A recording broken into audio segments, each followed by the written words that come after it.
Olá, meus amigos, quinta-feira, 29 de outubro de 2020, agora 21 horas e 8 minutos. Essa é a 43ª edição do Jornal da Live, uma nova maneira de fazer jornalismo em que você constrói a notícia junto conosco. Eu sou Paulo Silvestre, consultor de mídia, cultura e transformação digital, e vou conduzir a conversa hoje aqui. Comigo sempre, o Matheus. E aí, pessoal, tudo bem? Boa noite. Matheus, que sempre contribui com seus ótimos comentários das notícias e também fazendo a moderação da sua participação. Lembrando que para participar do Jornal da Live é muito simples, não basta você, enquanto nós damos a notícia aqui, você vai deixando as suas ideias, os seus comentários aqui no post. Não? O Jornal da Live ele acontece ao vivo no LinkedIn, sempre às quintas-feiras, a partir das 21 horas. Aí depois, na sexta-feira de manhã, ele aparece também em vídeo no Facebook e no YouTube e como podcast nas principais plataformas do mercado, no meu canal, o Macaco Elétrico. Siga o Macaco Elétrico lá e você encontra o Jornal da Live como podcast. Muito bem, pessoal.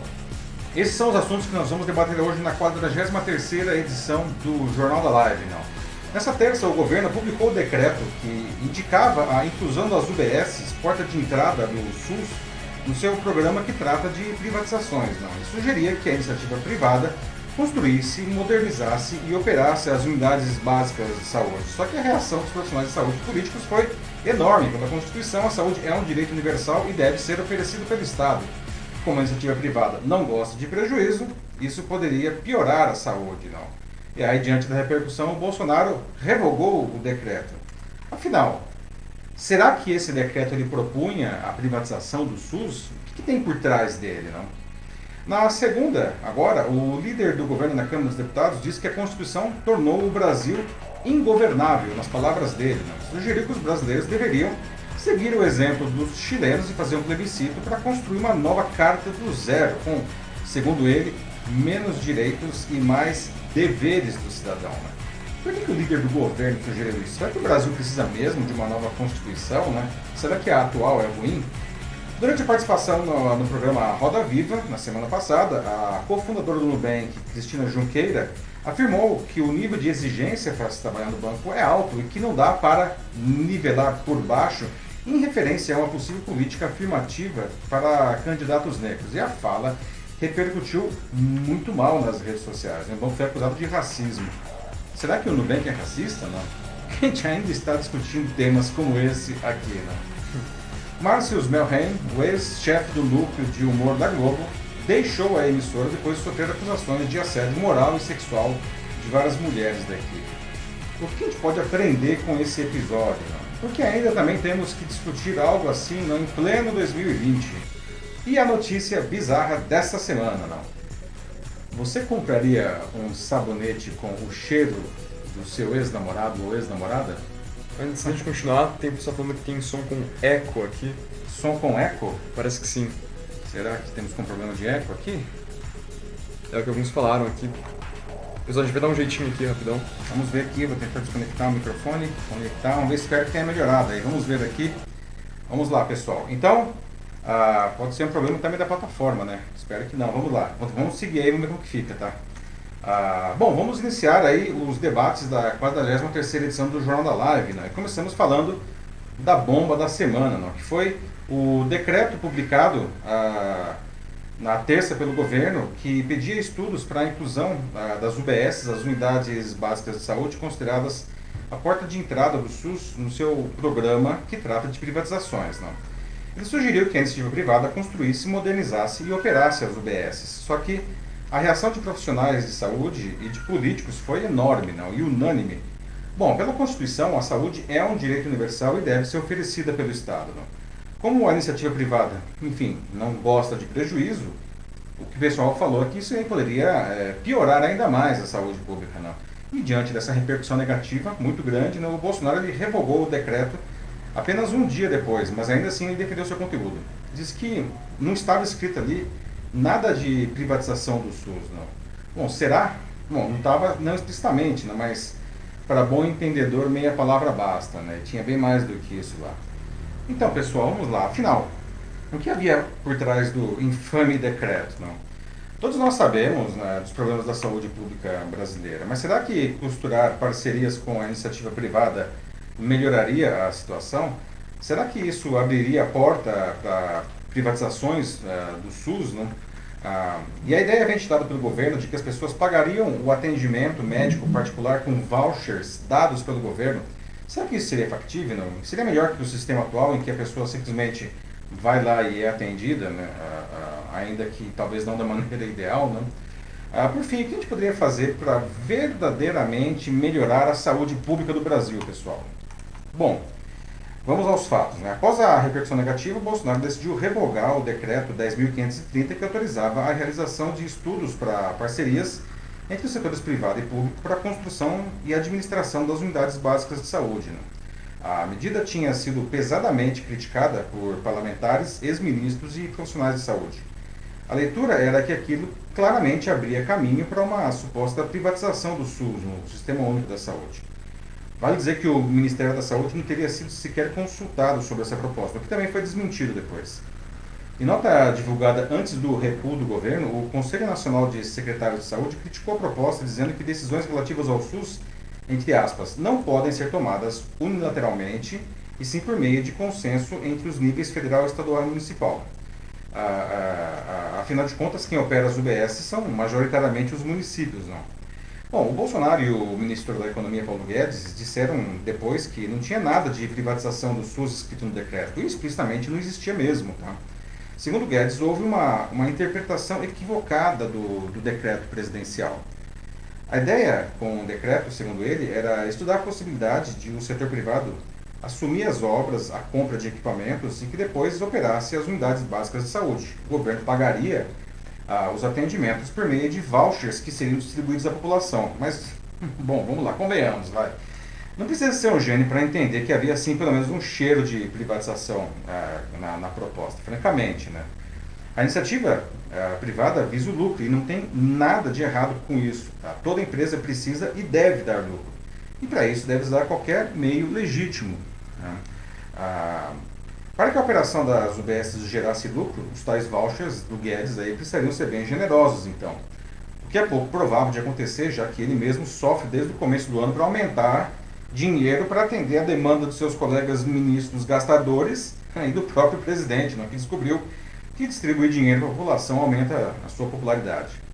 Só que não tem dinheiro, né, gente? É por essas e outras que o chamado Renda Cidadã, sucessor do natimorto Renda Brasil, ainda não saiu do desejo do Bolsonaro como algo para substituir o Bolsa Família, para ele bater o carimbo com o nome dele, não. E mesmo tendo recuado, o Bolsonaro defendeu o decreto, dizendo que a medida tinha como objetivo viabilizar o término das obras nas UBSs, bem como permitir aos usuários buscar a rede privada com despesas pagas pela União. Dizer que o governo foi inábil, né, nesse caso aí, é muito pouco, né, gente, para traduzir essa loucura que está acontecendo, né? Na verdade, colocar esse assunto, um assunto como esse na mesa, no meio da pandemia do coronavírus, pode ter acabado com qualquer possível discussão construtiva nesse tema, né, que poderia até rolar uma discussão boa aí, não? Mas teria que ser debatido de uma maneira séria e num momento adequado e com todo mundo, não? Agora, não dá, né? Bom, primeiro porque estamos no meio da pandemia, né? Preciso garantir que o sistema público de saúde preste a melhor assistência possível à população. Segundo porque, bom, o Ministério da Economia, né, que é onde nasceu a iniciativa, tem mais coisa que fazer, né? E como tem, né? O Paulo Guedes está aí mais careca do que nunca, não? E terceiro, né, porque a chance de algo assim ser aprovado no Congresso agora não existe, não? Ou seja, gastou-se de novo, né, um tempo e uma energia enorme para uma coisa que, no final das contas, virou uma bobagem, não? Vale dizer que o SUS é o maior sistema de saúde pública do Ocidente, não é? É interessante observar que em alguns países da Europa e nos Estados Unidos mesmo, não há saúde pública. Qualquer tipo de atendimento que o cidadão precisar, ele precisa pagar por isso, não? E é caro, não? Bem caro. Por isso, muita gente desses países busca atendimento apenas quando não tem alternativa, não dá mais para aguentar a dor, não? E tem gente que morre por causa disso.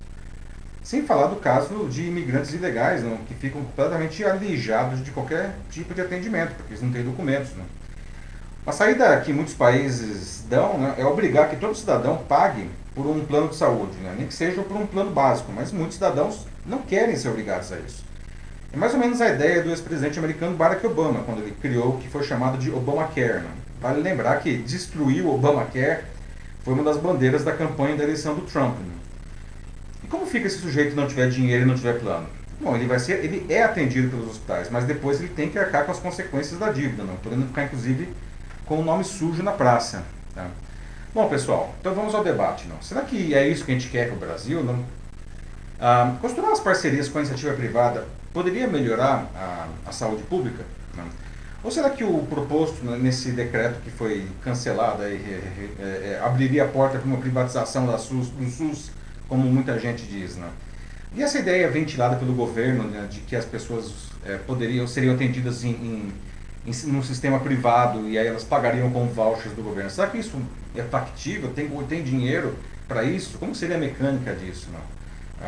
Ou será que não é melhor deixar do jeito que está? As pessoas vão lá e simplesmente são atendidas? Não? E por fim, né, uma pergunta mais ampla e aberta. Né? O que a gente poderia fazer para melhorar a saúde no Brasil?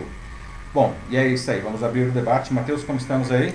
Começando aqui, a gente tem a Glória Silva. Ela diz que o SUS, em geral, ele é muito burocrático. É uma coisa muito, né, de agendar, esperar. E ela continua aqui. Ninguém se é interessado em melhorar os processos para agilizar o melhor atendimento de primeira classe. Ou seja, pelo que ela fala aqui, eu entendo então que nem mesmo privatizar seria uma solução, né? Nem se colocasse isso na mão de empresas, por exemplo, ainda não funcionaria. Alguma coisa que simplesmente há muito tempo parece que ninguém quer colocar dinheiro nisso, assim, com investimentos, nem o governo, nem as empresas, o que é uma tristeza, né? Glória, você traz um ponto interessante, a questão dos processos, né? O fato de ser público ou privado, se o processo for ruim, não há solução, né? Então, o SUS ele não é implicitamente ruim, né? O fato é que ele é insuficiente, não? Esse é o grande problema da saúde pública brasileira.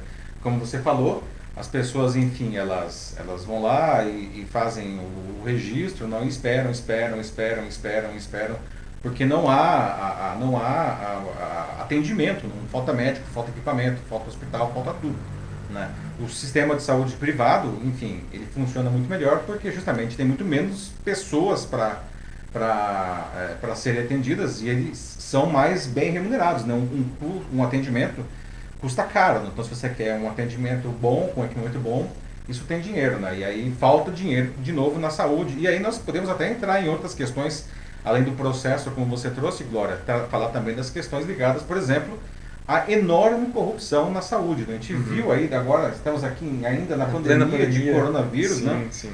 E as pessoas aí, os políticos aí de diversos estados, escandalosamente desviando dinheiro que seria usado para compra de respiradores, de macas também. É uma loucura, tudo, né? Quer dizer, ou seja, com o mesmo dinheiro, como para variar, né? A gente diz que 50% do PIB brasileiro escoa pela corrupção. A gente poderia ter uma saúde muito melhor com o mesmo dinheiro, né? E também com processos melhores, como você trouxe. Esse dado de 50% do PIB escoado com corrupção, isso é confirmado? É confirmado. Putz. 50% do PIB brasileiro se perde em corrupção, gente. 50%. Ou seja, daria para fazer, a grosso modo, o dobro de tudo com o mesmo dinheiro. Nossa. Bom, continuando aqui, eu tenho comentários parecidos como o da Ana Lúcia Souza Machado e também do... Só um segundo aqui. Do Terence Mikal, acho que é assim que se pronuncia, desculpa. Que é sobre eles falam aqui de que a privatização do SUS não é de hoje, né? Tem vários governantes antes mesmo do Bolsonaro que já tentaram fazer isso antes. Sim. Muito bem trazido aí, Ana e Terence, não? E vocês estão corretos. A história de privatizar o SUS não é de hoje, né? O SUS acabou de fazer 30 anos agora, não? Com várias coisas positivas e outras vergonhosas, não? E muitos governos tentam privatizar o SUS, não? A ideia não é louca, como pode parecer a princípio, tá? Mas ela precisa ser feita com muito cuidado, não? A gente viu agora na questão da pandemia, não? Se não fosse o SUS, teria sido uma tragédia a situação aqui do Brasil, né? Mais do que já está sendo, aliás, não? 160 mil mortos não é pouca coisa. Não, eu diria que aí certeza que a gente passaria os Estados Unidos e, sabe, com uma larga vantagem. Certamente, não?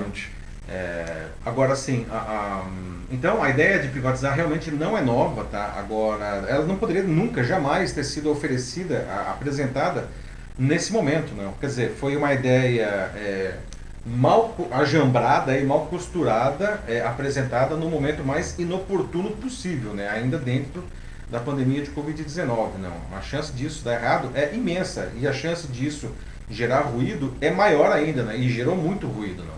A história da privatização do SUS é um ruído que foi unânime, né? Mesmo entre apoiadores do governo lá, mesmo no Centrão, todo mundo batendo no decreto, e aí tipo, o governo falou, opa, não é bem isso daí, né? E deu para trás. uma vez mais, o que aliás demonstra, né, uma falta de rumo aí, né, para dizer o mínimo. Sim, não, aqui a gente tem algumas pessoas falando sobre um atendimento recente que eles passaram pelo SUS, né? Como o Denis disse aqui nos comentários de que ele foi bem atendido hoje mesmo no SUS. Também a gente tem aqui o Francis Jesus, que ele disse que foi hoje ao posto de saúde próximo da casa dele e saiu de lá com agendamento de mamografia para o próximo 5 de novembro. Que é semana que vem. Isso, semana que vem. E isso, de novo, né? Só possível porque a gente tem o SUS. É. Sim. A gente normalmente, quando a gente pensa em SUS, a gente mete muito pau, né? Fala que é ruim e não dá para generalizar, né? Normalmente o pronto atendimento costuma ser sobrecarregado, não, mas existem muitos e muitos e muitos casos de pessoas que são muito bem atendidas. Aí o Denis mesmo, eu até vi o post dele hoje no LinkedIn, dizendo que ele foi para uma UBS e foi muito bem atendido, não. Ele mesmo, aliás, ele também, assim como a Glória, no post ele falou dos processos, não. De novo, o problema os profissionais não são ruins, tá? Existe uma infraestrutura ainda que mínima em alguns casos, mas existe, não. Mas os processos são ruins enfim, a questão da corrupção atrapalha sobremaneira, né? Mas o SUS, ele é longe de você poder generalizar que ele é um serviço ruim prestado à população pelo fato de ser público, né? Existem, inclusive, casos super bons de atendimento, né? Inclusive de doenças mais graves, né? Que o SUS acaba prestando um ótimo serviço.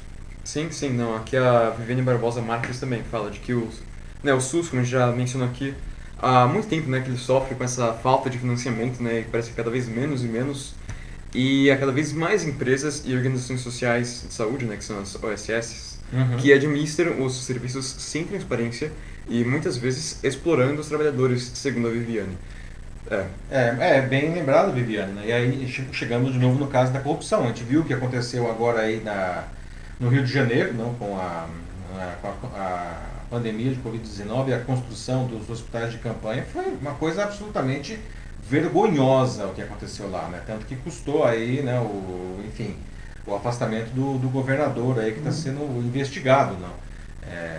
É uma loucura isso daí, não. Não quer dizer que necessariamente seria ruim essa parceria, poderia ser excelente, mas você precisa ter atores sérios nessa história, tanto do lado do governo quanto do lado da iniciativa privada, né? Porque no final das contas, quem vai pagar o pato é o cidadão. Exatamente, tem algumas pessoas que estão falando isso já. Como que ficaria o atendimento para a população em geral, né? Seria, de novo, né, como nos Estados Unidos, se não tivesse o SUS, né, se não tivesse esse atendimento público gratuito, seria isso, assim, você teria que ir lá para tudo que você fizesse, assim, como uma vacina que você fosse tomar para gripe que seja, ou sarampo, qualquer coisa que você fosse fazer, você teria que pagar. A proposta do governo é que ele daria vouchers para as pessoas, não? Sim, Para vários que elas mencionaram pagassem pelo atendimento privado, né? No que hoje é público ou numa rede privada já instituída, não? Mas como eu falei, esse voucher, né, teria que ser muito generoso, né? Porque se eu for para um hospital, não vou nem falar de um hospital do padrão, digamos, Albert Einstein ou Sírio-Libanês, que são hospitais tops aqui, não, mas sei lá, num hospital privado, talvez de um padrão um pouco mais baixo, não. O custo do atendimento ainda é muito alto. Esse voucher, ele vai cobrir isso daí? Duvido, cara. Desculpa a sinceridade, tá? O governo não tem dinheiro, né? Ele não tem dinheiro para o SUS, em que ele gasta muitíssimo menos para fazer o atendimento, ele vai ter dinheiro para dar esses vouchers para as pessoas irem se atender na rede privada? Não vejo como. Essa conta definitivamente não fecha. De novo, a conta não fecha, né? Os Estados Unidos, a situação lá, na verdade, é pior ainda, né? Porque lá não tem nem voucher. Sim, lá você ou paga, né? Ou, enfim, você vai ser atendido, né? Você vai receber a cobrança. E aí, se você não tiver a grana, você vai, enfim... É uma mega dívida devendo, que fica uma aí. mega dívida pelo resto da vida aí, né? E você fica, enfim, com o nome sujo no mercado. É por isso que muita gente que precisa de atendimento não é atendido. Sim, que é uma loucura, não? sim. E aí a gente fala, nossa, Estados Unidos, não. Pois é. Sim, os hospitais maravilhosos, médicos, tudo de bom, mas tem que pagar. Não, aqui a Patrícia Aquino também está falando aqui. Que, não, verdade, né? Não só a Covid que é um grande problema agora, mas também por falta de transplantes que são realizados na maioria no SUS, entre muitos outros de alta complexidade, né? Apesar de todos os problemas, de novo, né? Não é perfeito, muito longe de ser perfeito o SUS. Mas, como a Patrícia está falando aqui, né? E eu concordo com ela plenamente, para muita gente isso é tudo que eles podem ter. É. Então é necessário, o SUS precisa continuar assim. Muita gente mesmo, né, Patrícia? Aliás, se eu colocar em números, 75% da população brasileira depende totalmente do SUS.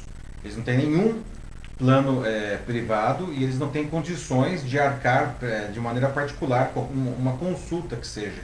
E mesmo pessoas que têm planos de saúde, por exemplo, em alguns casos, mesmo essas pessoas usam o SUS para fazer alguns exames de alta complexidade ou para fazer tratamentos muito caros, para ter acesso a remédios que são remédios caríssimos, né? Ou mesmo farmácia popular, não? Que dá remédio de graça para, por exemplo, diabetes, né? Tudo isso aí está ligado ao SUS. E mesmo esses 25% da população que tem plano de saúde, mesmo parte dessas pessoas também usa esses recursos, né? É, totalmente necessário aqui. O Joaquim também fala, né, sobre a falta de planejamento geral, assim, vinda por parte dos ministros, do governo como um todo, né, assim, realmente é algo que ninguém esperava por isso, né, surgiu muito de repente, assim, aqui agora. Mesmo que isso já tenha sido dito antes por outros governantes, assim, no governo Bolsonaro, foi algo que veio, assim, praticamente do nada. Então, Joaquim, também não sinto muita firmeza também nesse planejamento deles, assim, realmente uma coisa muito feita nas coxas, ao meu ver. Joaquim, você traz um ponto interessante e no final das contas a impressão que dá, né, é que o governo realmente precisa cortar despesas, né, para poder viabilizar os gastos aí de investimento e quem sabe dessa maneira conseguir viabilizar o renda cidadã, né, que é a menina dos olhos aí do Bolsonaro para ele aumentar a popularidade dele, né? E bom, o Paulo Guedes, né, Paulo Guedes está numa situação bem delicada nessa situação porque ele tem que tirar esse dinheiro de algum lugar, né? E de onde que ele está tirando? A gente já viu na semana passada, está tirando na educação, né? Está tirando agora, está querendo tirar da saúde, não? Mais uma antes de ir para o próximo, eu acho. Ok, eu vou mandar mais uma agora aqui. 9h30 9h30, isso. Então, o Denis coloca aqui, né, de que o incrível que fala que o problema é da corrupção, mas somos nós que elegemos essas pessoas. A falta de disciplinas como filosofia e ética ajudou a formar um tsunami voraz que engole a todos nós. Bom, o Denis aí, né, o buraco já está indo para o caminho o buraco é mais embaixo, muito mais embaixo, né, Denis? Uhum. De fato, né, como diz, né, todo povo tem o governo que merece, não. Quem está aí é porque foi eleito. Nós elegemos essas pessoas, não. Então, bom, aliás, né, temos eleições aí no mês que vem, eleições municipais, não, com mais uma chance da população escolher melhor aí os seus candidatos, né, porque no final das contas são essas pessoas que vão nos governar ou desgovernar aí, né. Sim. Bom, vamos para o próximo assunto, pessoal. Agora aqui, 9h31 em São Paulo, nosso próximo debate, vamos falar de Constituição brasileira, não. Na segunda, o líder do governo na Câmara dos Deputados disse que a Constituição tornou o Brasil ingovernável, nas palavras dele. Ele sugeriu que os brasileiros deveriam seguir o exemplo dos chilenos e criar uma nova carta do zero, não? Com menos direitos e mais deveres do cidadão. Palavras dele de novo. Tá? Bom, por que o líder do governo sugeriu isso? Não? Será que o Brasil precisa mesmo de uma nova Constituição? Será que a atual carta é ruim? Né? Será que criar uma nova Constituição nesse momento, né, de alta polarização política e ideológica, será que isso não resultaria em uma Constituição muito pior que a atual? O líder do governo na Câmara, o Ricardo Barros, do PP do Paraná, defendeu na segunda a realização de um plebiscito para que os cidadãos brasileiros decidam sobre a elaboração de uma nova Constituição. Segundo ele, a Carta Magna transformou o Brasil em abre aspas, país ingovernável. Para Barros, a Constituição precisa ser refeita e escrever muitas vezes nela as palavras deveres, porque a atual só teria direitos do cidadão. Palavras dele. Barros foi nomeado como líder do governo na Câmara em agosto agora, no lugar do Major Vitor Hugo, do PSL de Goiás. Segundo Barros, o governo não dá conta de, entre aspas, entregar todos os direitos que a Constituição prevê. Diz também que o poder fiscalizador teria ficado muito maior que os demais e por isso seria necessário também, entre aspas, equilibrar os poderes no país. Vale dizer que Barros é alvo de investigações do Ministério Público Federal, não? E ele é um conhecido crítico da Operação Lava Jato. Não? Ele acrescentou que, apesar de ser um desejo dos brasileiros, o combate à corrupção não pode ser feito, entre aspas, cometendo crimes. Daí que ele bate na Lava Jato. Não? O deputado disse também ser a favor do parlamentarismo, um regime que, segundo ele, permitiria ajustar rapidamente as coisas. Bom, a declaração foi rechaçada pelo presidente da Câmara, Rodrigo Maia, causou surpresa até em auxiliares do Bolsonaro, que negaram que Barros estivesse falando pelo governo. Né?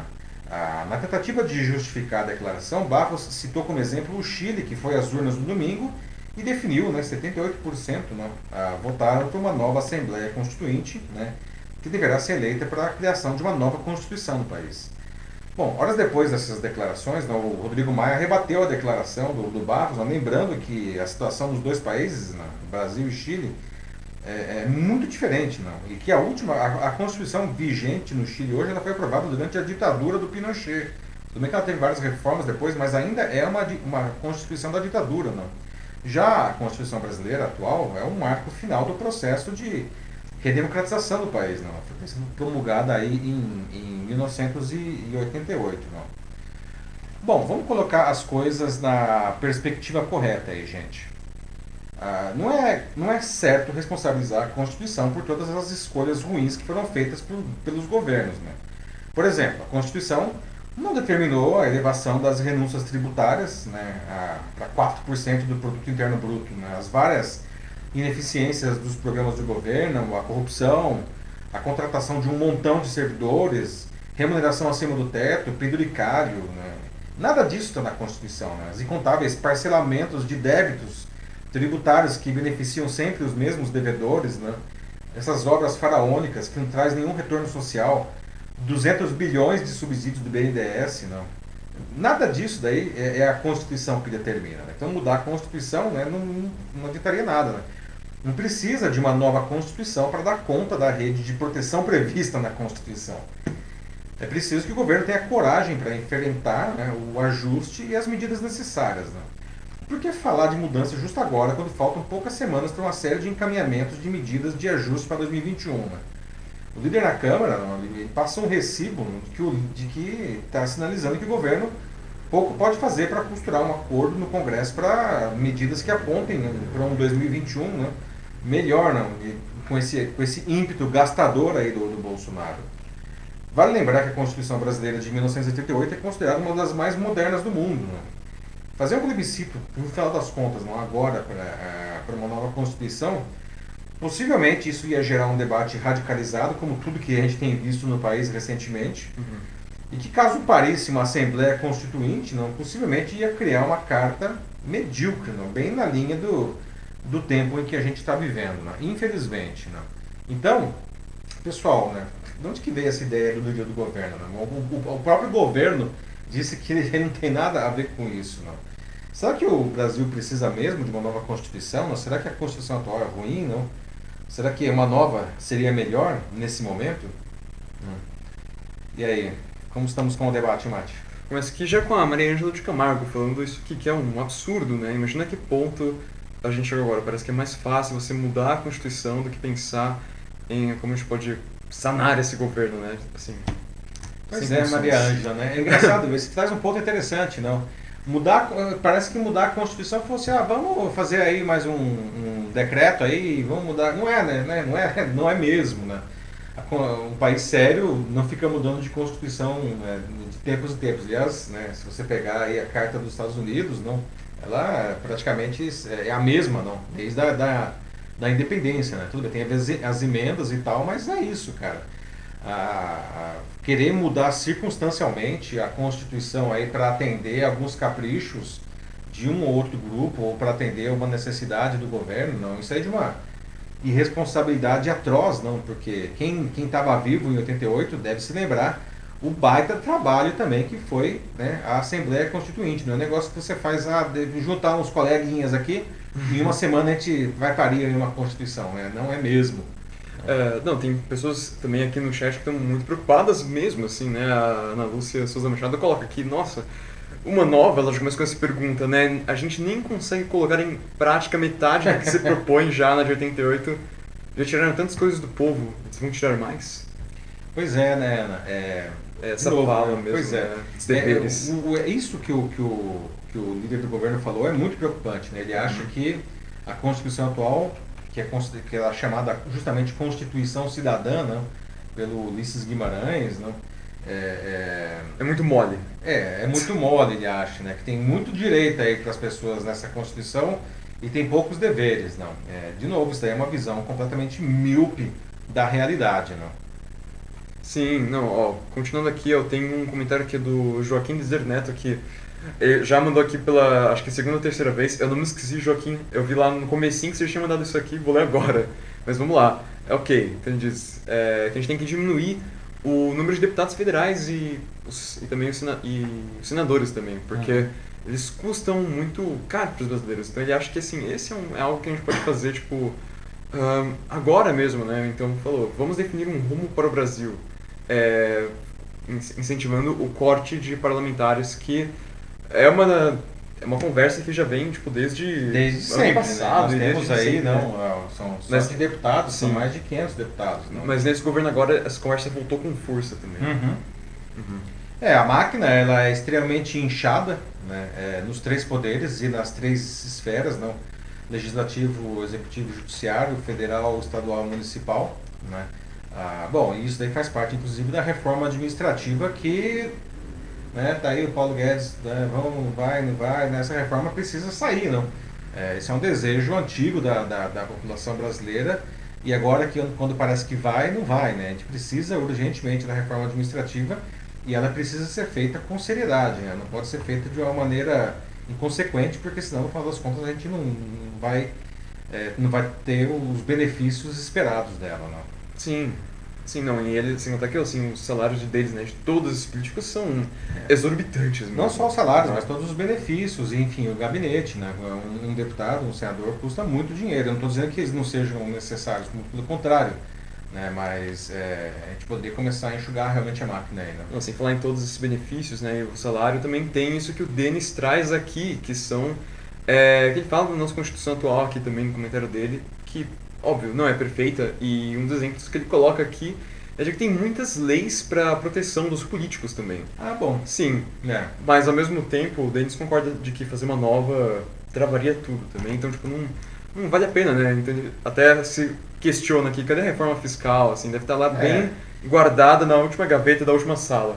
Então, como eu falei agora há pouco, né, esses problemas aí que o Brasil passa, não é a Constituição que está criando, são as incontáveis leis complementares que os próprios, enfim, legisladores e decretos-leis do Executivo criam, né? E é isso que vai inchando e vai criando todas essas aberrações legislativas que estão afundando o Brasil, né?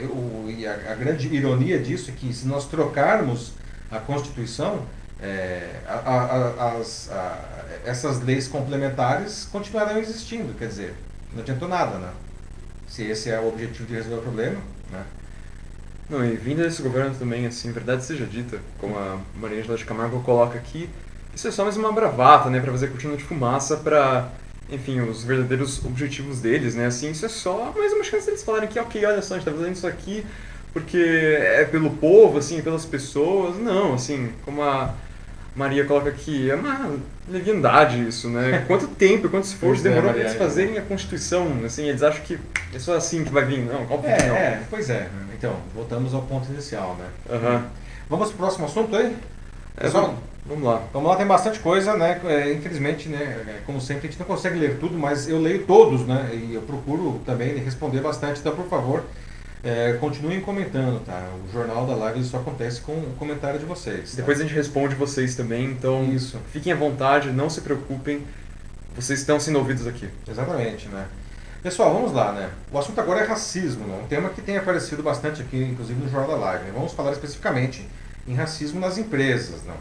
Bom, durante a sua participação no programa Roda Viva no dia 19, segunda-feira retrasada, a cofundadora do Nubank, a Cristina Junqueira, afirmou que o nível de exigência para trabalhar no banco é alto, não, e que não dá para nivelar por baixo. Não. Era uma resposta dela, não, uma pergunta sobre uma possível política afirmativa para candidatos negros. Não. E o nivelar por baixo pegou muito mal. Não. Uhum. E ela e o Nubank foram acusados de racistas. Não. Então eu já quero deixar aqui algumas perguntas. Não. Ela foi racista nos comentários, aí nesse comentário, na opinião de vocês? Não? como cofundadora do Nubank, né, e ela tem peso forte no que a empresa é. Né? Então, será que o Nubank também é racista? Né? O fato é que, naturalmente, na hora em que ela falou isso ao vivo, em um dos programas mais importantes do jornalismo brasileiro, ela não percebeu a gravidade do que ela estava dizendo. Né? Por que ela não percebeu? Essa é uma outra pergunta. Né? E ampliando o debate, não, será que as empresas brasileiras são racistas? Não? Nem vou perguntar se a sociedade brasileira é racista, não. Mas evidentemente vocês podem comentar sobre isso daí também. Tá? Bom, a entrevista no Roda Viva explodiu nas redes sociais, né, sobre o termo Nubank racista. Vou citar aqui textualmente o que ela disse para que a gente possa debater. Não? Ao responder um questionamento sobre ações afirmativas de sua empresa para apoiar a contratação, por exemplo, de candidatos negros, ela disse, e agora entre aspas, estamos procurando uma pessoa para ser nossa líder global de diversidade e inclusão. Já faz algum tempo que a gente está buscando várias posições. Inclusive, tem uma posição de vice-presidente de marketing para trabalhar comigo que já estou há bastante tempo procurando e é difícil. Eu acho que recrutar no Nubank sempre foi difícil. O maior desafio do Nubank é gente. Não dá para nivelar por baixo. Fecha aspas. Bom, talvez ela não tenha percebido na hora, não, mas ela disse que não pode nivelar por baixo quando lhe foi perguntado se o Nubank fazia alguma ação para apoiar a contratação de candidatos negros. Né? De fato, já tem poucos negros em posições de liderança no Nubank, aliás, em todos os bancos brasileiros, aliás, na maioria das empresas brasileiras. Né? E aí, putz, o negócio explodiu nas redes sociais. Né? Tanto que a Junqueira teve que se explicar e decidiu fazer isso no LinkedIn, dizendo o seguinte, e é agora de novo entre aspas, tá? Teve um trechinho do que eu falei lá que infelizmente não repercutiu tão bem. Eu queria dizer que falar de diversidade racial não é fácil. Não é fácil para ninguém, para a gente no Nubank. A gente está aqui para aprender, para ouvir. Muito a gente tem feito internamente para ouvir e externamente, criando esse diálogo. Infelizmente, o que eu falei, eu queria pedir desculpas. Não me expressei da melhor maneira. É super importante a gente ter uma comunicação clara. Queria agradecer toda a repercussão, porque todo mundo tem o que aprender. Eu tenho. Fecha aspas. Bom, dizer que não se expressou bem não foi suficiente também. Né? Não é só uma questão de se expressar bem ou mal. Né? É o fato de que não existe a cultura da diversidade e de inclusão verdadeiramente. Né? Depois da resposta da Junqueira, o banco teve que se posicionar oficialmente, né? Em uma nota assinada não só por ela, mas também pelos outros dois fundadores, o David Vélez e o Eduardo Wiebel. Né?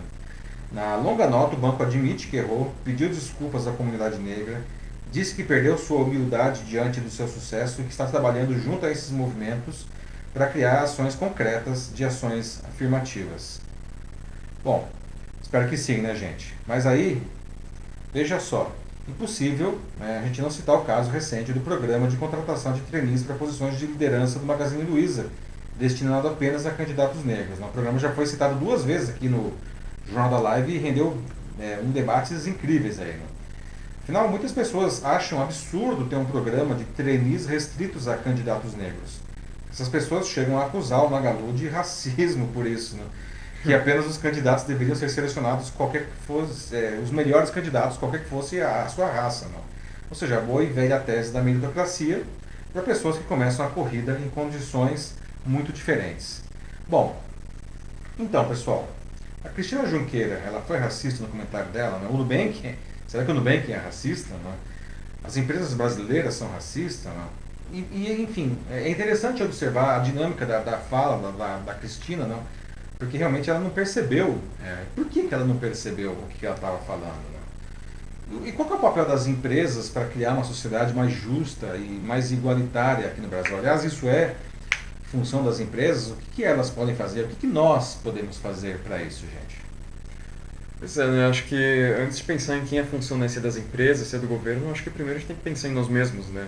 Uhum. Que é algo que o pessoal está falando aqui também, né? Aqui, ó, a Maria Ângela de Camargo diz, né, que todo mundo precisa se criar do racismo estrutural.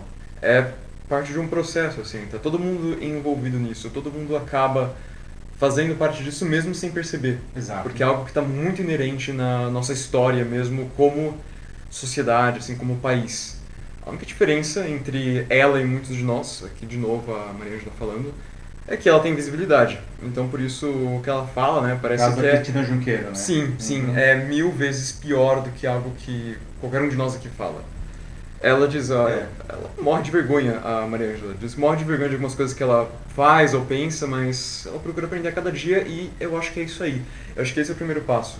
Pensar, assim, em si mesmo, antes de você sair apontando dedos nos outros, Muito bom assim, tipo, no colocado, que... bem colocado. Exato, assim, É. tipo, no que os outros fazem de errado. Pensa assim, ok, mas e eu? O que eu tô dizendo, assim, o que eu penso? Como eu posso Quais são mudar? as minhas ações, Sim, né? sim, exatamente. É um excelente ponto aí que você traz, ô Maria Ângela, não? Porque é isso mesmo, né? Falar do outro é sempre fácil. É igual querer falar de corrupção apontando para o outro, enfim, a gente Quando sabe você que fura a fila do pão. quando fura fila, Aham. quando faz ultrapassagem lá pelo acostamento, lá quando você está querendo ir para a praia, quando você tenta subornar o guarda, não? E aí você fala, ah, nossa, precisamos de governos que não sejam corruptos. Começa por você, não? O Tá. racismo é a mesma coisa, não? É, mas como você falou muito bem, né, quando a Cristina Junqueira ela fala um negócio desse daí, não, ela demonstra não,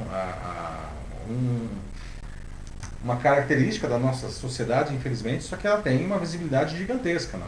É o contrário do que está acontecendo no caso da Luísa Trajano, não, com esse programa de trainees da Magalu. Não. A Luísa também fala e, nossa, ela tem uma visibilidade imensa. Não. E veja só como que criou-se um debate, nesse caso, positivo. Não? Temos que olhar e aprender realmente. Sim, ao mesmo tempo, né, que foi extremamente infeliz a colocação dela, a Maria Ângela continuou aqui. É importante que esse tipo de evento aconteça, né, assim, como posso falar, esses tropeços, né, esses acontecimentos que algumas pessoas dizem, porque faz as pessoas pararem para pensar, né, eu pelo menos acho que eu gosto de pensar que a maioria para pensar, mas é necessário, assim, faz parte do processo mais uma vez.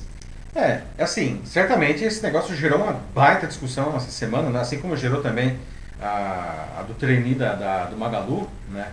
E é claro que a gente aprende alguma coisa nisso daí, né? A questão é saber se as pessoas estão dispostas a mudar, não? Esse é o grande aprendizado. A gente sempre tem alguma coisa para aprender, mas assim, para que a gente faça isso, a gente precisa estar preparado para fazer os movimentos necessários depois que a gente supostamente aprendeu isso daí, não? Não dá para ficar, nossa, aprendi, né? A teoria tá ótima aqui dentro, guardadinha, né? E daí? O que você faz com isso daí, né? Sim, sim, exato. O Denis coloca aqui, né, de que é incrível que em pleno século XXI, na era da sabedoria, como ele coloca aqui, a gente ainda vivencia essas disputas tão mesquinhas, né, focadas em raça, sendo que, nossa senhora, quantos exemplos a gente tem na nossa história, acho que quase desde o início dos tempos. Desde sempre. Nossa, não, até falar nesse tom dá até assim um tom meio desesperançoso, né, mas... Mas a gente não pode perder a esperança. A gente não pode. Gente. Tem que pensar que está muito melhor do que era antes já. Assim, sim, certamente. Por pior que seja. Pelo menos a gente está conversando aqui, tá? Esse sim, debate sim. não acontecia há 20 anos atrás. Quer dizer, há 100 anos atrás, não. Quer dizer, na época que a escravidão ainda era legítima no Brasil. Então, pelo menos nós estamos tendo esse debate aí, né, com relação ao racismo e tantos outros temas. O próximo assunto que a gente vai entrar agora também é um tema super quente nesse sentido, não, de privilégios, entre aspas, não, de algumas camadas ou de algumas pessoas. Não. A gente precisa discutir e agir. Como eu falei, temos que discutir, mas a gente tem que agir também, promover a mudança, certo? Tem aqui um comentário que é do Roberto. Ele diz que, na opinião dele, assim, ele tornaria movimentos ativistas como o racismo e o feminismo ilegais, pois busca seus objetivos abusando da coerção. Bom, eu entendo o racismo como algo ilegal, sim, mas o feminismo, acho que, Roberto, talvez você tenha seja uma questão feminicídio, talvez, uma coisa assim. O feminismo ele não é necessariamente, ele não é uma coisa ruim, né? O feminismo ele não prega a superioridade de mulheres sobre homens, não? Ele prega justamente a igualdade dos dois, né? Então não é uma coisa problemática. Exato. Aqui depois tem um comentário do Joaquim Neto, mais uma vez, e diz que, assim, não acredite em todos os conselhos que você receber. Muitas vezes as pessoas com conselhos de sobra acabam generalizando todas as experiências. Também não perca muito tempo analisando demais todas as suas decisões, apenas faça aquilo que você quer fazer e veja se vai funcionar ou não. Então, basicamente, assim, que eu entendo, siga seu instinto, assim, siga, né, aquilo que você acredita mesmo, assim, faça aquilo, assim, como você gostaria de ser tratado, né, assim, você trate as pessoas da mesma forma. É difícil, assim, né? É difícil. empatia. Demonstrar empatia é muito difícil. Vamos para o próximo assunto que tem, de certa forma, um pouco a ver com isso, 9h53. Vamos lá. A gente falou de racismo, não vamos falar agora de outro tema, primo irmão aí de uma coisa condenável, que é o assédio. Não? Assédio não só moral, quanto assédio sexual. Não? Junto com o racismo não? E outros comportamentos aí, reprováveis, não? Ele ainda é muito forte na nossa sociedade. Ela pode acontecer em qualquer hora e em qualquer lugar. Não? E nessa semana ganhou força o caso envolvendo o Márcio Melhem, né, que é o ex-chefe do núcleo de humor da Globo, que deixou a emissora depois de sofrer acusações de assédio moral e sexual de várias mulheres na equipe. Né? Por que a gente discute isso ainda, né, gente? Olha só, em 2020, né, é um tema que não sai da pauta. Não? Será que a gente não deveria ter aprendido já isso daí? Não? Por que o assédio, né, moral e sexual continua existindo? Né? Por que tantas vítimas não denunciam seus agressores? Não? O que você faria se você fosse vítima? Não só de assédio sexual, mas, enfim, de assédio moral também, não? E no caso desse caso do Márcio, não, a Globo, não, a gente vai conversar agora sobre isso, não? Será que ela não foi, talvez, amigável demais aí com relação a isso daí? No dia 14 de agosto, a TV Globo comunicou a demissão do Márcio Melhem, do seu quadro de funcionários. Quem desse a notícia pelos canais da emissora poderia imaginar que se tratava de uma saída amigável e consensual após 17 anos de sucessos, como dizia a nota divulgada à imprensa. Melhem estava licenciado do cargo de coordenador do departamento de humor da emissora havia 4 meses. Ele deixava então a emissora com agradecimentos por sua importante contribuição, entre aspas, uma importante contribuição para a renovação do humor nas diversas plataformas da empresa. Nas redes sociais, o humorista disse que teria mais tempo para sua vida pessoal, para desenvolver ideias com calma e livremente. Só que, infelizmente, a coisa não foi bem assim, né? Esse desfecho recheado de elogios nasceu de denúncias de assédio moral e sexual feitas em dezembro. Não? Na época, 6 mulheres denunciaram Melhem, incluindo a Dani Calabresa, que está aí. Não? Segundo as vítimas, o comportamento recorrente dele era trancar as mulheres em cômodos e tentar agarrá-las. Não? Ele é acusado ainda de enviar de forma insistente mensagens de teor sexual para as atrizes, que ele decidia se iam ser escaladas ou não para trabalhar, e ele prejudicava a carreira, segundo elas, não? de quem o rejeitasse. O Melhem diz que ele é inocente disso daí e que ele vai provar tudo. Tá? Bom, só que foi só no último fim de semana que detalhes desse caso vieram à tona graças à entrevista da advogada Mayra Cota, a colunista Mônica Bergamo da Folha de São Paulo.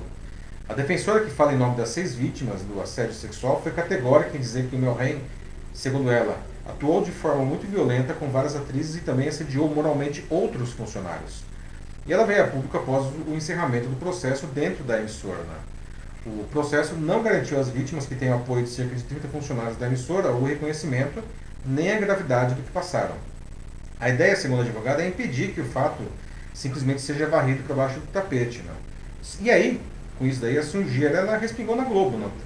É interessante observar que a emissora vinha tomando atitudes firmes, mesmo com algumas das suas estrelas diante de comportamentos inadequados. Né? Foi o que aconteceu com o jornalista William Vac, que foi sumariamente demitido em 2017, quando ele era âncora do Jornal da Globo. Não? E a causa foi um comentário racista do Vac e um vídeo que vazou.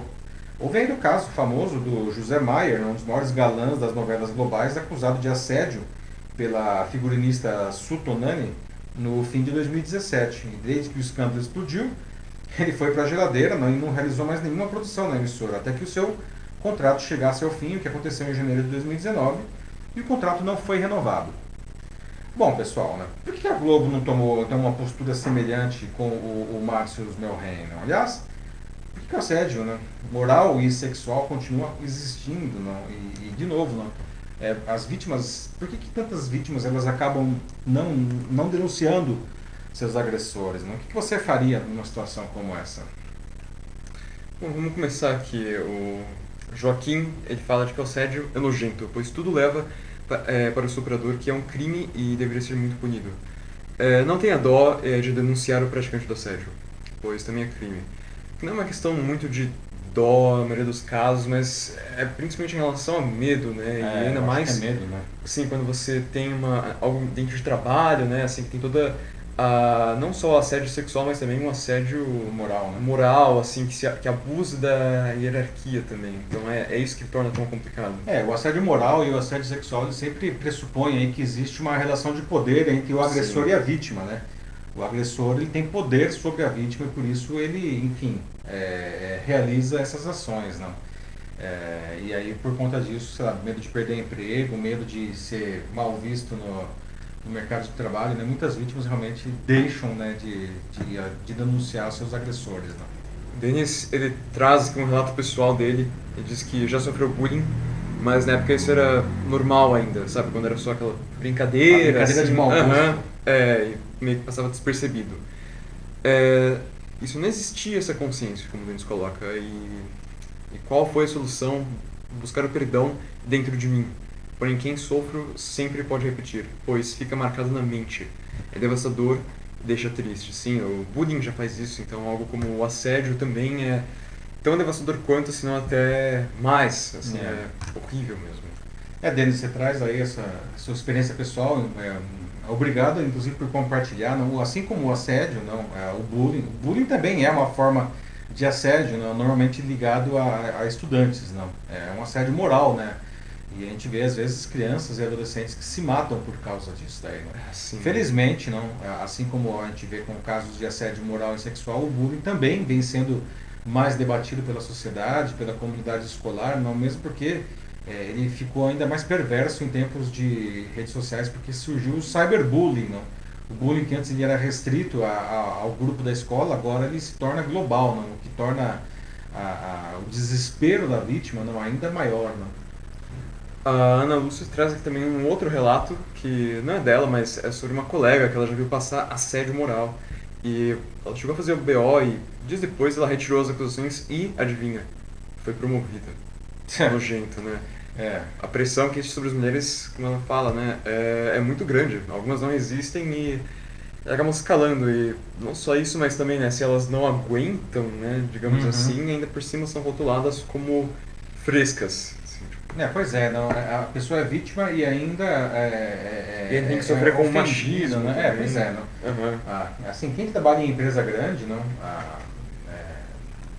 sabe de casos de pessoas chorando na empresa, não? Eu mesmo já vi colegas chorando, não? E não só mulheres, tá? Né? Falando aí de assédio moral, não? Às vezes o negócio é muito cruel, né? E as mulheres, não? Quem nunca entrou no banheiro da empresa e ouviu alguém chorando lá no reservado, não? Isso é muito comum, muito comum. A Maria Ângela fala que, né, que quando isso acontece, cara, é o seu mundo inteiro em jogo. Sim. Carreira, imagem, assim, putz, assim, ainda mais nessa época de redes sociais, né, todos conectados, imagina, assim, um chefe seu ameaça espalhar essas imagens comprometedoras suas, tipo, online. Cara, destrói a vida do sujeito. Pois é, não. Bom, tem até. Se a gente puxar esse fio, realmente cai um elefante, né? Tem um monte de outros assuntos aí, não? A gente pode até sair um pouco disso, mas nem tanto. Não? Tem coisas como revenge porn, por exemplo, não? Que normalmente acontece quando o relacionamento acaba e uma das partes, normalmente o homem não aceita e ele divulga fotos íntimas da mulher nas redes sociais para ridicularizá-la, como o próprio nome diz, não, uma vingança, revenge porn, não? Mas não podemos ficar calados, não podemos ficar parados, tá? Isso precisa ser falado, isso precisa ser combatido. E aliás é ótimo que pelo menos, né, como a gente falou agora há pouco, a partir do exemplo do Denis, nós estamos conversando sobre isso. Sim. E isso daí começa a deixar de ser um tabu, né? Quem diria, não, que uma pessoa desconhecida aí, enfim, uma funcionária talvez assim, de um nível operacional da Globo iria botar a boca no trombone contra uma das maiores estrelas da emissora, né? E a emissora colocaria o cara aí na geladeira, não? Ou o caso lá do William Vac, não? E o caso do Melren agora, do Márcio Melren, é que não está muito claro porque que o cara saiu aí com louros, né? Diferentemente do que aconteceu com o William Vac e com o José Maier, não? Mas veja, né? É possível denunciar e é possível ter resultados, né? E precisa ser denunciado, não? O medo aí ele joga muito contra, não? A própria Dani Calabresa, ela falou algo assim, teve uma situação recente dela que fazer o certo, né, sempre exige coragem, algo nessas linhas. Exatamente. Assim, não é fácil. Muita gente vai falar, mas ela é a Dani Calabresa, eu sei, né, isso daí realmente dá pra ela uma visibilidade maior, não? Mas a maquiadora lá que acusou o José Maier, ela não era uma pessoa conhecida do público, né? E não obstante, ela foi lá e fez, não. Vamos para o nosso último assunto, 10:03. Chegamos à nossa notícia bizarra aí dessa semana, né? Se bem que a gente viu umas coisas meio bizarras até agora, né? Mas vamos quebrar o gelo agora com uma coisa um pouco mais... Uma notícia bizarra, divertida, então, só para dar uma variada aí, né? Aí, então, ó, já faço uma pergunta aqui para vocês, não? Você compraria um sabonete com o cheiro do seu ex-namorado, da sua ex-namorada, se tivesse disponível, né? Mais que isso, você tomaria banho com ele? Nossa, essa notícia logo depois de falar de assédio sexual e moral bizarro mesmo. Nossa, não sei se foi a melhor combinação, mas ok, vamos lá. Vamos lá, né? Porque acredite se quiser, esse sabonete existe, tá? São criações da artista e aromista norueguesa Sissel Tolaas, que é essa da foto, não? Ela é formada em Química, Linguística e Artes Visuais e é dona do Research Lab, um laboratório de pesquisa em Berlim, na Alemanha, né, especializado em criar e recriar aromas, não? Tanto que ela viaja o mundo coletando amostras das mais variadas, né? Ela já tem mais de 7.000 armazenadas. Segundo ela sempre coleta coisas reais, não? E para isso ela sempre viaja com luvas, sacos plásticos, outros dispositivos capazes de coletar e armazenar os cheiros, não? Como uma espécie de lata que permite que ela preserve as fontes dos odores sem deixar que o oxigênio entre no recipiente para que ele seja preservado ao longo do tempo. Vale dizer que os cheiros nem sempre são agradáveis, não? Como ela explica, se a realidade é horrível, então o cheiro é horrível, não? E ela, literalmente, então, segundo ela mesma, diz, cheira a realidade. Como que funciona? Ela quebra, digamos assim, as moléculas de todo esse material que ela coleta, não? E as recria com compostos químicos para a fabricação de produtos ou de experiências, não? Um dos seus trabalhos mais marcantes, aliás, não? Ela recriou o cheiro do que seria a Primeira Guerra Mundial para uma exposição em Dresden, na Alemanha. Segundo ela, foi o odor mais repugnante que ela já criou em toda a sua vida. Não? O interessante é que, nesse caso, ela não tinha nenhuma amostra, claro, na Primeira Guerra. Não tinha nenhum sobrevivente do conflito para conversar. Então ela teve que se basear em livros de história e relatos de militares que tiveram experiência em guerra. Então ela sintetizou, nesse caso, um cheiro. Não? E o cheiro era uma forma de fazer as pessoas lá da exposição entenderem o verdadeiro horror da guerra. E parece que surtiu efeito, né? O odor ele era tão repugnante que algumas pessoas chegavam a vomitar antes de abrir a porta. Bacana, hein? Bacana. Que bom, hein? Mas o trabalho é bem interessante, né? Vamos lá. Agora sim, mas existem outras coisas pitorescas no trabalho da artista, tá? Veja só, por exemplo, ela também coleta odores corporais de pessoas famosas ou de anônimos, né? Com isso, ela criou, por exemplo, um queijo, tá? De comer mesmo, a partir de bactérias coletadas da chuteira do ex-jogador de futebol David Beckham. Como ela conseguiu isso? Ela pediu lá e ela fez o queijo. A iniciativa fazia parte de um projeto, era sério, gente, olha só, de um projeto realizado em parceria com a Escola de Medicina da Universidade de Harvard dos Estados Unidos, para enfatizar a importância das bactérias presentes na nossa flora. Né? A ideia, segundo Tolaas, era ilustrar que bactéria não é só algo nocivo, e o queijo, no caso, é uma analogia ao corpo humano. Né? Ela também guarda amostras dos cheiros de todos os seus ex-namorados, né? E ela conta que já fez sabonetes com algumas delas, né? Segundo ela, essa seria uma maneira bastante vívida, né, de lembrar de alguém. Talvez vívida demais, não sei, não. Então, vamos lá, gente. Vocês comprariam um sabonete com o cheiro do ex? Né? Ou da ex, enfim, né? Quem sabe você até tomaria o banho com o sabonete do ex aí, né? E o queijo com chulé do Beckham, né? Você comeria esse queijo aí, não? Tem uns queijos que já cheiram chulé mesmo, cara. Chulé do Beckham, né? Então por que não? Eu já não me dou bem com queijos em geral, mas você me fala de um desses que pega as bactérias do pé dele que estão na chuteira do... Ai, meu Deus, nossa. Não, mas é sintetizado aí o cheiro, é só o cheiro, não é a bactéria do lado do cheiro, mas enfim. Sintetizado real, não importa pra mim. Quão importante o cheiro é na vida de vocês, gente? E aí, vamos lá, vamos tomar banho aí com o sabonete do ex aí? Como que é? O que o pessoal tá falando aí? Eu só me pergunto por que aqui, mas vamos lá. Começando já com a Ana Lúcia Souza Machado, que sempre participa aqui das nossas Ana, que é de Minas, bizarras. E quem é de Minas sabe de queijo, certo? Ó, ela disse que não. Não, ela passa aqui, com vários emojis rindo, aí ela disse que passa. Acho que nem o queijo, Ana, nem o queijo. Ó, não, parece que nem pro ex e nem pros queijos, nada mesmo.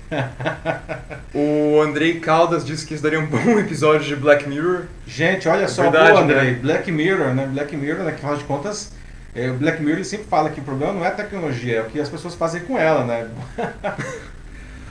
Nossa. Olha, vamos ver o que mais. A Maria Angela de Camargo, em meio a toda essa lindeza aqui nos comentários, ela recomenda um livro, O Perfume, de Patrick Suskind. Espero ter pronunciado isso corretamente. Tá aí, ó, gente. Talvez, quem sabe, foi uma das inspirações pra nossa querida artista aí, né? Hashtag fica a dica aí da Maria Ângela. Boa, obrigado Maria Ângela. O Perfume, do Patrick, que eu não lembro o sobrenome agora. Isso, é Patrick Suskind, acho que é assim. Isso, 2 S no meio. Nossa, olha só, então a Ana Lúcia voltou a falar do queijo aqui, diz que ó, queijo com chulé, nem o mineiro aceita isso. É demais mesmo. E, ó, mas é o chulé do Beckham. Olha, e aí, continuando aqui, a gente tem mais alguém aqui falando de cheiros bons, né? Alguma coisa pra variar aqui. Muito obrigado, Joaquim. Diz, faria cheiros do que de arruda ou aroma de dama da noite, muito melhor para se tomar em banho, sim. Dama da noite, arruda é legal. Dama da noite é muito legal. Joaquim, boa, né? Eu sou mais favorável, né? Só que eu tenho aqui um sabonete de carvão, né? E é esquisito, né? Que supostamente é para você dar uma descarregada da energia aí, não? E você toma e fica um cheiro de carvão, depois é esquisito. Imagina tomar com cheiro do Exa e cheiro de queijo, cheiro do chulé do Becker, não. Não, tá aí um término mal resolvido, né? Assim, você não consegue se desapegar tanto da pessoa que você precisa tomar o banho. Boa, Mati. Isso realmente é uma relação meio doentia, né? Você termina com o cara e fica tomando banho com o cheiro do sujeito, né? Aí eu não sei se você é cancelado por isso, mas assim, além de nojento, eu acho deprimente, sinceramente. Assim, eu passo. Gente, não, quando terminar, vamos terminar, né? Não dá pra ficar tomando banho depois, eu não sei qual é o tipo de... bom, fetiches estão aí pra tudo, né? Quem sou eu pra julgar nesse caso? Se for esse o objetivo, vamos que vamos, né? Vamos encerrar aqui? Bom, depois dessa conversa muito cheirosa, não, a gente pode encerrar aqui a 43ª edição do Jornal da Live, não? Quero agradecer novamente a participação de todos, aí novamente um debate muito bom aí, não? Desde o primeiro até o derradeiro e cheiroso assunto. Olha, elevadores temáticos aí, Maria Ângela, boa, maravilha. Eu entraria nesse elevador. Pois é. Não. Lembrando que assim, peço desculpas, realmente não dá pra gente ler todos os comentários, mas eles todos serão lidos depois, inclusive se você estiver assistindo aqui ao Jornal da Live na edição gravada, tanto no LinkedIn, no Facebook, no YouTube ou como podcast, não? Você pode deixar ainda os seus comentários, tá? Todos eles vão ser lidos, tá? E isso daí é importante até pra gente fazer um jornal melhor, né? O Jornal da Live só existe com a participação de todos vocês. Então é isso, né? A gente se vê novamente na quinta-feira, às 21 horas, com a 44ª edição. Uma boa sexta-feira, ótimo fim de semana, tá? E se cuidem, pessoal. Até mais. Tchau, tchau. Falou, gente. Se cuidem. Até a próxima e tenham uma boa noite. Com muito cheiro. Por favor, sem mais cheiros.